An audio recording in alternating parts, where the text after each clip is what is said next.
Welcome to Vator Box. I'm Bambi Francisco. And I'm Ezra Reagan. This week our guest host is Raj Kapoor. He's a managing director at Mayfield Fund, which is a Silicon Valley venture firm managing $2.8 billion. This week we're going to take a look at QLess. This is a great innovative company. I guess I'm jumping ahead, but let's just take a look at Alex Becker's pitch. My name is Alex Becker, and I'm founder and CEO of QLess. You see my background there. If you have ever stood in line for anything, from waiting for a table at a restaurant to an airport to a DMV, then you have experienced the pain that QLess solves. And you're not alone. The average American spends 2 years of her life waiting in line. This represents 9% of the average work expectancy and 55 billion hours per year waiting in the U.S. alone. So that's $1.2 trillion of the GDP lost yearly through waste. It's a pretty big problem. QLess eliminates lines by letting people use their cell phone to enter a virtual line and roam while they wait after entering the line from phone, kiosk, or web, and then get paged on their phone when their turn arrives. After that, because we get the phone numbers from 80 to 96% of our users that provide it, we also service people who don't provide phones, we let them opt in to receive exquisitely targeted SMS coupons based on behavior. And we bring the power of web-style analytics to brick-and-mortar local stores by tracking each customer interaction through a cell phone number. QLess increases and has been measured to increase customers by 17 to 45%, by reducing turnaways by 75% and no-shows by 15 to 39%, through increasing user patience and acting as a virtual tether that brings prospective customers back when a merchant is ready to serve them. I thought actually it was a very well done pitch, because what I like to hear in pitches is what's the problem and what's the solution.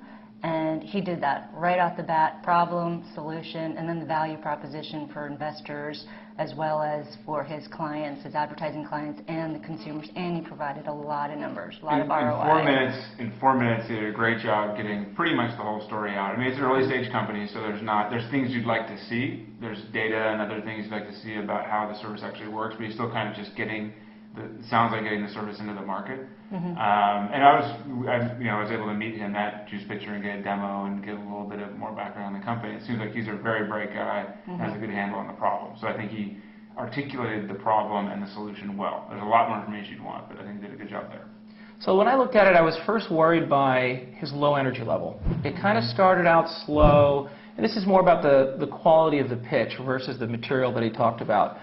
Then, as the data unfolded and the problem became clear in his solution, that got me excited. But I'm not sure if his energy level changed or I just got more excited by his business.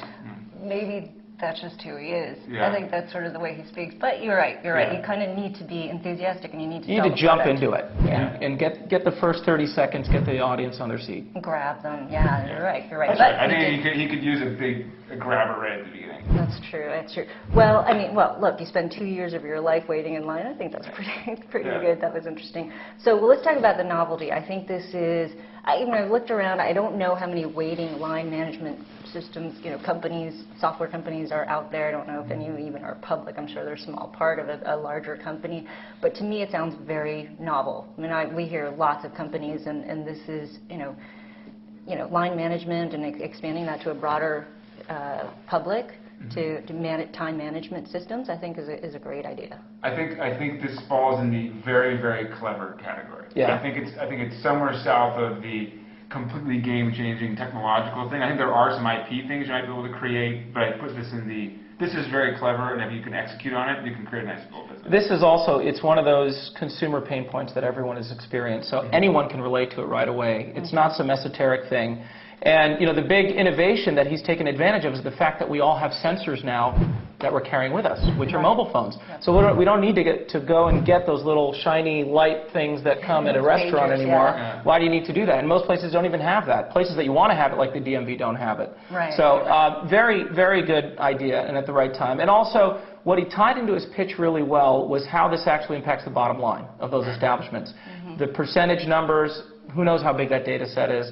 but it's a compelling theoretical pitch that you can actually get lost revenue back in the door if you do the system. Yeah, and I think you can get revenue in the door. You can create stickiness. I actually think there's some next level ideas you could throw in there. I mean, for example, on mobile media, if you have a text message coming to you because you're waiting in line at a pizza place or a kids restaurant or something, you know there's kids there. Maybe you send them a Nickelodeon video. Maybe you send them something else they can watch on their phone. I think there's a lot of ways to take the context and now begin to monetize on all the other creative ways and provide services that use time. Because the first thing is now the person, you know this person has time on their hands, you know where they are, you know some pretty good data about them. Which is great. You know they have time in their hands so they can actually look at things. So entertain them. And so this becomes, in my mind, there's lots of really clever things you can do with that information. With that pipeline that's there. The challenge, I think, in this business is going to be that this is a totally new category. How many places have a line item for queue management software services? I mean, not many, right? So you're inventing a new budget line, which, you know, in today's world is very, very difficult. So getting organizations, and many of which he's going to be dealing with are, you know, the examples are maybe even mom and pop. It's going to be difficult to get them over the edge. But there are national organizations. And there's some different approaches that he could do around offering the service for free in this world that could help him. But that's the biggest challenge of the sales channel. But I think that's why he put the numbers out there. This is the ROI. For restaurants, we can, you know, reduce walkaways, people who walk away from waiting in line by whatever, 15% or whatever the numbers are. I mean, he understands that this is going to be a cost, so he's going to show you what you can save. Yes. I think, I mean, it's sort of like the Woody Allen joke, no one goes there anymore because it's too crowded. I think that the trick becomes, you know, what are the levels of optimization and what drives the consumption window of a restaurant, which my guess is very time driven, and if you can't get people in, if it's a crowded restaurant where there's going to be a line where you need the service, what's the retention that you even need to have because it's already going to be full. But I think there are, and then the people who don't have a line, like the place on the corner that's just completely empty next to the one that's packed. You know, they don't need it because they potentially have some other, you know, there's plenty of tables. So I think that the question becomes the specific use cases in places where you have an acute need for this problem, zeroing in on exactly those people, and I'm sure there's lots of different cases out there, DMV being a great one. You're not going to get around the fact you got to solve the DMV problem. You can't just go to another DMV down the street. And get a less good meal.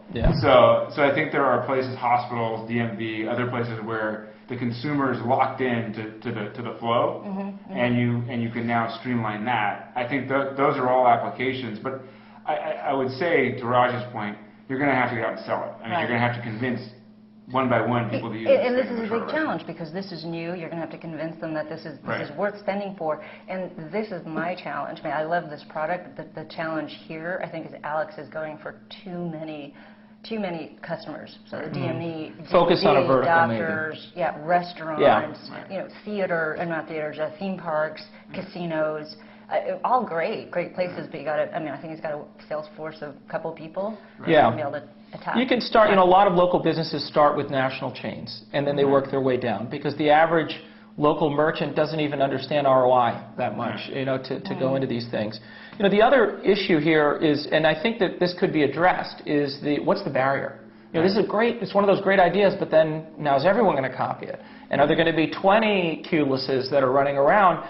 There is somewhat of a barrier if this moves to more of an open table model, where if you're all actually bringing in new customers because you have this information that you can provide consumers because they know your brand on, where's the fastest line to go eat blah, or to go see a movie or what have you. So where's the least wait, you know, is something that's good. But if you can get that, then there's a real network effect, because then you want to go to the place that has the most establishments. Otherwise, you're just selling one at a time. Making money, really great point. Making money really quick. I believe they charge a setup fee, so if they're working with a restaurant, it's a small setup fee, or DMV at $1,000, very small. It's the 20 cents per person that the vendor pays to QLess, which I think adds up. The issue is simple, but does it hold? It seems like a lot to me. With a service that has extremely low cost, if there's competition, I think that model's not going to necessarily hold. Doesn't mean there's not value being provided. But as a restaurant, I mean, how much does it spend? $100 at a restaurant, 20 cents per that person doesn't. Those nickels and dimes add up. On the margin, I've worked in a restaurant. The cheapest people you're ever going to meet because they have to be. I think that but I would say though, and also from an adoption standpoint, I mean, for a business at this stage, revenue is one of the financing options. I mean, he's not going to be able to generate enough revenue in the short run regardless, probably to build a real team, so he's going to have to raise money regardless. So maybe what you do is you raise a little bit more money if you can get your hands on it and give it away. Because I think this is one of those things where you want adoption and you want people using it and you want to monetize through other means, maybe premium services. This feels like almost like a Skype-ish kind of business model where you got to give something core away and then slowly build the revenue around it through other means. I would say go for a get it out there model sooner rather than later. All right, we're going to have to wrap it up, but Raj, you're the VC at the table. So what would it take for you to take a look at Alex's company? I think it's worth taking a look right now. But it would be certainly something. Let's talk about the sales channels. How do you get that go-to-market crisp? How do you get to your first, 10,000 customers, $10 million of revenue? That's where I'd want to dig in more. Okay. Well, I'm sure he's so efficient he'll start working on that. Send me an email. Okay, Alex. Hopefully that was helpful. At least we got Raj to say that he would take a look at your company. So. Anyway, thank you, Raj. Thank you, Ezra. You've been watching Vator Box. I'm Bambi Francisco. We'll see you next time on Vator News.